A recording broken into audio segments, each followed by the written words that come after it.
ನಮಸ್ಕಾರ ಪ್ರಿಯ ಭಕ್ತರೆ, ಈ ಪವಿತ್ರ ವಿಷಯ ನಿಮಗೆ ಇಷ್ಟವಾಯಿತು ಅಂದ್ರೆ ಲೈಕ್ ಮಾಡಿ, ಶೇರ್ ಮಾಡಿ, ಸಬ್ಸ್ಕ್ರೈಬ್ ಮಾಡಿ ಮತ್ತು ನಿಮ್ಮ ಅನಿಸಿಕೆಗಳನ್ನು ಕಮೆಂಟ್ ಬಾಕ್ಸ್ನಲ್ಲಿ ತಪ್ಪದೇ ಹಂಚಿಕೊಳ್ಳಿ. ಸಮಸ್ತ ವೀಕ್ಷಕ ಬಂಧುಗಳೇ, ಗ್ರಹಣ, ಪೌರ್ಣಮಿ, ಅಮಾವಾಸ್ಯೆ, ಪರ್ವಕಾಲಗಳು ವಿಶೇಷವಾಗಿರ್ತಕ್ಕಂಥ ನಮ್ಮ ಭಾರತೀಯ ಹಿಂದೂ ಸನಾತನ ಧರ್ಮದ ಒಂದೊಂದು ವಿಶೇಷವಾಗಿರ್ತಕ್ಕಂಥ ಅಂಶಗಳು ಅತ್ಯಮೂಲ್ಯವಾಗಿರ್ತಕ್ಕಂಥದ್ದೇ. ಗ್ರಹಣ ಕಾಲ ಅಂತ ಬಂದಾಗ ಅದರ ದೇವತಾರಾಧನೆ, ದೇವರ ಅನುಷ್ಠಾನ, ಜಪತಪಗಳು ಅದೊಂದಿಷ್ಟು ವಿಶೇಷತೆ. ಅಮಾವಾಸ್ಯೆ ಅಂತ ಬಂದಾಗ ಅದು ಮತ್ತಷ್ಟು ವಿಶೇಷ. ಏನೇ ಆದರೂ ಗ್ರಹಗಳು, ಗ್ರಹ ವಿನಿಯೋಗ, ಹಾಗೆ ಗ್ರಹಗಳಿಂದ ಉಂಟಾಗತಕ್ಕಂತಹ ಲಾಭ ನಷ್ಟಗಳು, ಜೊತೆಗೆ ಅಮಾವಾಸ್ಯೆ ಆಗಲಿ, ಗ್ರಹಣ ಆಗಿರಲಿ, ಗ್ರಹಣ ಕಾಲದ ಆಚರಣೆ ಆಗಿರಲಿ, ಇದೆಲ್ಲವೂ ಬಹಳ ವಿಶೇಷವಾಗಿರ್ತಕ್ಕಂಥದ್ದೇ. ಈ ಒಂದು ವಿಚಾರಣೆಯನ್ನು ಸವಿಸ್ತಾರವಾಗಿ, ಚಿಕ್ಕದಾಗಿ, ಪುಟ್ಟದಾಗಿ ತಿಳಿ ಹೇಳುವಂತಹ ಒಂದು ಕಾಯಕ ಇವತ್ತಿನ ನನ್ನ ಕರ್ತವ್ಯ.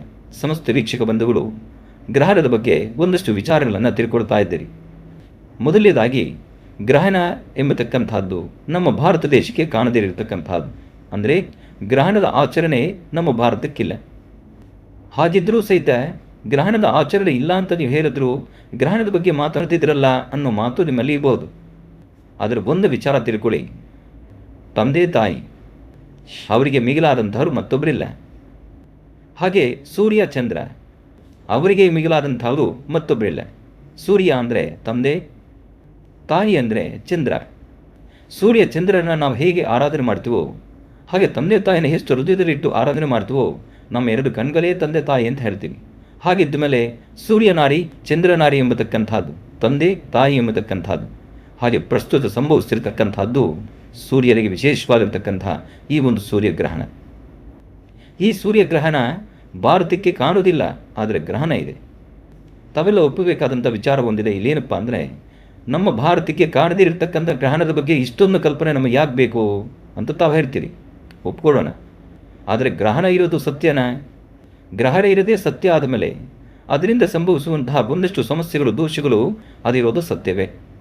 ಹಾಗಿದ್ದ ಮೇಲೆ ಸೂರ್ಯಗ್ರಹಣ, ಅದರಲ್ಲೂ ಅಮಾವಾಸ್ಯೆ ಆದರೆ ಈ ಸಮಯದಲ್ಲಿ ನಮ್ಮ ಆಚಾರ ವಿಚಾರಣೆ ಹೇಗೆ, ನಮ್ಮ ಆಚರಣೆ ಹೇಗೆ? ಭಾರತಕ್ಕೆ ಕಾರದಿರೇ ಇದ್ದರೆ ನಾವು ಯಾವ ಆಚರಣೆ ಮಾಡೋಂಗಿಲ್ಲ, ಒಪ್ಕೊಳ್ಳೋಣ. ಆದರೆ ಗರ್ಭಿಣಿ ಸ್ತ್ರೀಯರ ಮುಂದೆ ಇದ್ರ ಬಗ್ಗೆ ಒಂದು ಯೋಚನೆ ಮಾಡಬೇಕಾಗಿದೆ. ಗರ್ಭಿಣಿ ಸ್ತ್ರೀಯರಿದ್ದಾಗ ಅವ್ರ ಬಗ್ಗೆ ಒಂದಷ್ಟು ಚಿಂತನೆ ಮಾಡಬೇಕು. ಯಾವುದೇ ಗ್ರಹಣ ನಮ್ಮ ಭಾರತಕ್ಕೆ ಕಾಣದಿರ ಇದ್ದರೂ ಗ್ರಹಣದ ಒಂದಷ್ಟು ದೋಷಗಳು ಉಂಟಾಗ್ತಕ್ಕಂಥದ್ದು ಇದು ಸತ್ಯವೇ ಸರಿ. ಗುರು ಹಿರಿಯರು, ಮಹರ್ಷಿಗಳು, ಸಾಕಷ್ಟು ಜನ ಯತಿಗಳು ಎಲ್ಲರೂ ಹೇಳುವಂಥ ಮಾತಿಷ್ಟೇ, ಗ್ರಹಣ ಅಂದಾಗ ನಿರ್ಲಕ್ಷ್ಯತನ ಮಾಡಬೇಡಿ. ಜೊತೆಗೆ ಅದನ್ನು ನೀವೆಲ್ಲ ಒಂದು ಕಡೆ ತಾತ್ಸಾರವಾಗಿ ನೋಡ್ತಕ್ಕಂಥದ್ದು ಸಮಂಜಸ ಅಲ್ಲ. ಗ್ರಹಣದ ಅನುಷ್ಠಾನಗಳನ್ನು ನಿಮ್ಮ ಶಕ್ತಿಯಾನುಸಾರ, ನಿಮ್ಮ ವಾಸ್ತುಗಳಲ್ಲಿ ಎಷ್ಟು ಸಾಧ್ಯವೋ ಅಷ್ಟು ನಿಮ್ಮ ಕುಲದೇವರನ್ನು ಪ್ರಾರ್ಥನೆ ಮಾಡಿ, ಗುರು ಹಿರಿಯರ ಆಶೀರ್ವಾದ ಪಡೆಯಿರಿ. ಜೊತೆಗೆ ಈ ಗ್ರಹಣ ಕಾಲದ ಅನುಷ್ಠಾನಗಳನ್ನು ಒಂದಿಷ್ಟು ಮಾಡಿ, ಯಾವುದೇ ಮಂತ್ರ, ತಂತ್ರ, ಯಂತ್ರ ಅಥವಾ ಒಂದಿಷ್ಟು ಬೀಜಾಕ್ಷರಿ ಮಂತ್ರಗಳ ಉಪದೇಶ ನಿಮಗೆ ಗೊತ್ತಿದ್ದರೆ ಆ ಮಂತ್ರಾನುಷ್ಠಾನವನ್ನು ಈ ಸಮಯದಲ್ಲಿ ಅದನ್ನು ಉಚ್ಚರಿಸಿ. ಇದರಿಂದ ಸಾಕಷ್ಟು ಹೊಡಿತೀರಿ. ಸೈಂಟಿಫಿಕ್ ಆಗಿ ಆಲೋಚನೆ ಮಾಡೋದಾದರೆ ನಭೋಮಂಡಲದ ನಡೀತಕ್ಕಂತಹ ಒಂದು ಕೌತುಕವೇ ಸರಿ ಅದು. ಆದರೆ ಆ ಕೌತುಕ ನಡೀಬೇಕಾದ್ರೆ ಪಂಚಾಂಗದ ವಿಶ್ಲೇಷಣೆ ಇದೆಯಲ್ಲ, ಅದು ಬಹಳ ತೂಕವಾಗಿರ್ತಕ್ಕಂಥದ್ದು. ವಿಜ್ಞಾನ ಎಂಬತಕ್ಕಂಥದ್ದು ಆರ್ಯಭಟನ ನಂತರ, ಆದರೆ ಜ್ಯೋತಿಷ್ಯ ಎಂಬತಕ್ಕಂಥದ್ದು ತಲತಲಾಂತರದಿಂದ ಬಂದಿರತಕ್ಕಂಥದ್ದು. ಪಂಚಾಂಗ ಕರ್ತೃಗಳು ಪಂಚಾಂಗವನ್ನು ಬರೆಯುವಾಗ ಮುಂದೆ ಯಾವಾಗ ಗ್ರಹಣ, ಯಾವ ಕಾಲ ಮುಹೂರ್ತ ಏನು, ಯಾವ ಸನ್ನಿವೇಶದ ವಿಶೇಷತೆ ಏನು, ಇದೆಲ್ಲವೂ ಸಹಿತ ಸವಿಸ್ತಾರವಾಗಿ ಬರೆದಿರ್ತಾರೆ. ಬರೆದಂತಹ ಈ ಒಂದು ವಿಶೇಷವಾಗಿರ್ತಕ್ಕಂಥ ಗ್ರಹಣ ಇರ್ತಕ್ಕಂಥ ಈ ದಿನ ಆಚರಣೆಗಳನ್ನು ಸಹಿತ ಒಂದಿಷ್ಟು ಶಾಂತಿ ಸಮಾಧಾನವಾಗಿ ಆಲೋಚಿಸಬೇಕು. ನಾವು ಬೆಳಿಗ್ಗೆ ತಲೆಗೆ ಸ್ನಾನ ಮಾಡಿಕೊಂಡು ಮನೆ ದೇವರ ಪ್ರಾರ್ಥನೆ ಮಾಡಿ, ಶರೇಶ್ವರನ ಆರಾಧನೆ ಮಾಡಿ, ಸೂರ್ಯ ದೇವರಿಗೆ ನಮಸ್ಕಾರ ಮಾಡಿ, ರಾಹುಕಾಲ ಅಂದರೆ ಈ ಶುಭ ದಿನ ಒಂದಷ್ಟು ಎಚ್ಚರಿಕೆ ವಹಿಸ್ತಕ್ಕಂಥದ್ರಲ್ಲಿ ಖಂಡಿತ ತಪ್ಪಲ್ಲ. ಈ ಒಂದು ಸಮಯದಲ್ಲಿ ನಾವು ಜಾಗೃತರಾಗಿದ್ದರೆ ಯಾವ ತೊಂದರೆ ತಾಪತ್ರೆ ನಮ್ಮದಲ್ಲ. ಈ ಸಮಯದಲ್ಲೂ ನಾನು ಮಾಡಬಾರ್ದೇ ಮಾಡ್ತೇನೆ, ಏನಾಗುತ್ತೆ ನೋಡೋಣ ಅಂದರೆ ಆದಮೇಲೆ ಅನುಭವಿಸೋದು ನೀವೇ ಅಲ್ವಾ? ಅದರ ಬಗ್ಗೆ ಒಂದು ಚಿಂತನೆ ಬೇಕು. ಅದಕ್ಕಾಗಿ ಗುರು ಹಿರಿಯರ ಮಾರ್ಗದರ್ಶನದಂತೆ ಎಚ್ಚರಿಕೆ ಏನು ಎಂಬತಕ್ಕಂಥದ್ದನ್ನು ತಿಳಿ ಹೇಳುವ ಕಾರ್ಯಕ್ರಮ ಈ ಒಂದು ಶುಭ ದಿನದ ಕಾರ್ಯಕ್ರಮ. ಗ್ರಹಣ ಕಾಲದಲ್ಲಿ ದರ್ಬೆ ಪ್ರಾಮುಖ್ಯತೆ ಇದೆ ದರ್ಬೆಗೆ. ಕಾರಣ, ವಾಸ್ತುಗೃಹವನ್ನು ಶುದ್ಧಿ ಮಾಡಿ ನೀವೆಷ್ಟೇ ಶುದ್ಧಿ ಆದರೂ 2 ದರ್ಬೆಯನ್ನು ಅಲ್ಲಿಟ್ಟಾಗ ಅದಕ್ಕೆ ಮತ್ತಷ್ಟು ಶಕ್ತಿ ಬರುತ್ತೆ. ಆಹಾರ ಪದಾರ್ಥಗಳ ಮೇಲೂ 2 ದರ್ಬೆಯನ್ನು ಇಡಬೇಕು.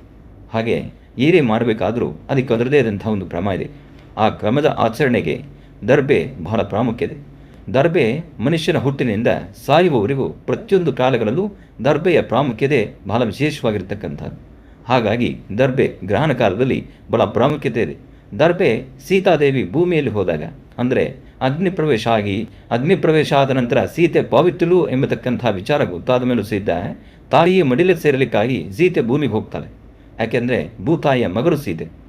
ಆ ಸೀತೆ ಭೂಮಿಗೆ ಹೋಗ್ಬೇಕಾದ್ರೆ ತನ್ನ ಕೇಶವರು ಭೂಮಿ ಮೇಲಿದ್ದಂಥದ್ದು ಅದು ದರ್ಬೆ ಅಂತ ಹೇಳ್ತಾರೆ. ಅದಕ್ಕೆ ಆ ದರ್ಬೆಗೆ ಅಷ್ಟು ಪವಿತ್ರತೆ ಇರತಕ್ಕಂಥದ್ದು, ಅಷ್ಟು ವಿಶೇಷತೆ ಇರತಕ್ಕಂಥದ್ದು. ಗ್ರಹಣ ಕಾಲದಲ್ಲಿ ನೀರಿಗಾಗಲಿ ಅಥವಾ ಕೆಲವು ಪದಾರ್ಥಗಳಲ್ಲಾಗಲಿ, ಉಪ್ಪು, ಹುಣಸೆಹಣ್ಣು, ಹುಳಿ ಇಂತಹ ಪದಾರ್ಥಗಳಲ್ಲೂ ಸಹಿತ ದರ್ಬೆಯನ್ನು ಹಾಕುವುದು ಹಿಂದಿನಿಂದ ಬಂದಿರತಕ್ಕಂಥ ಒಂದು ಪದ್ಧತಿ.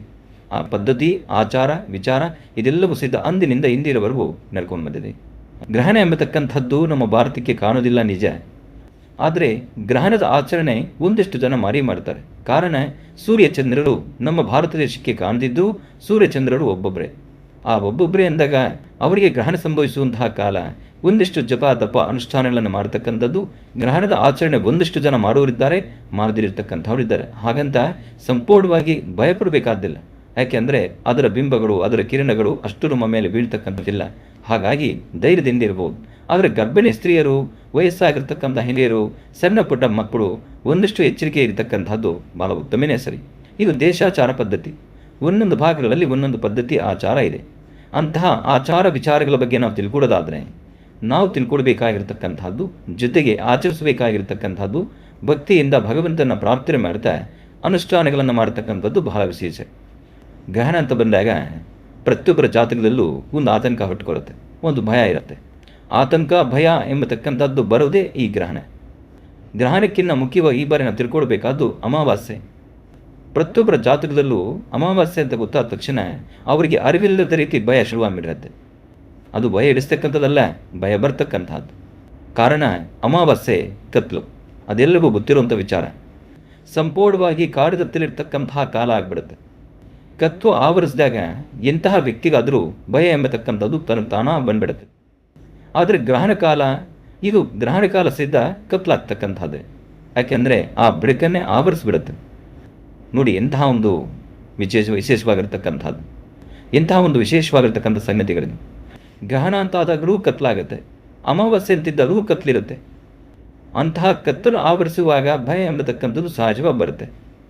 ಇನ್ನು 22 ನಕ್ಷತ್ರ 12 ರಾಶಿಗಳಿಗೆ ಸಂಬಂಧಪಟ್ಟಂಗೆ ಒಂದೊಂದು ರಾಶಿಯಲ್ಲಿ ಒಂದೊಂದು ತರಹ ವಿಶೇಷತೆ ಇರುತ್ತೆ, ಲಾಭ ಇರುತ್ತೆ, ನಷ್ಟ ಇರುತ್ತೆ.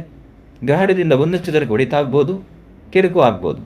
ಇಲ್ಲಿ ಹೊಡಿತಾಗುತ್ತೆ ಎಂಬತಕ್ಕಂಥದ್ದಕ್ಕಿಂತ ಕೆರಕಾಗೋದೇ ಜಾಸ್ತಿ. ಯಾಕೆಂದರೆ ಗ್ರಹಣದಿಂದ ಹೊಡಿತು ಕಂಡದ್ದು ಈ ಇತಿಹಾಸದಲ್ಲಿ ತುಂಬ ಕಡಿಮೆ.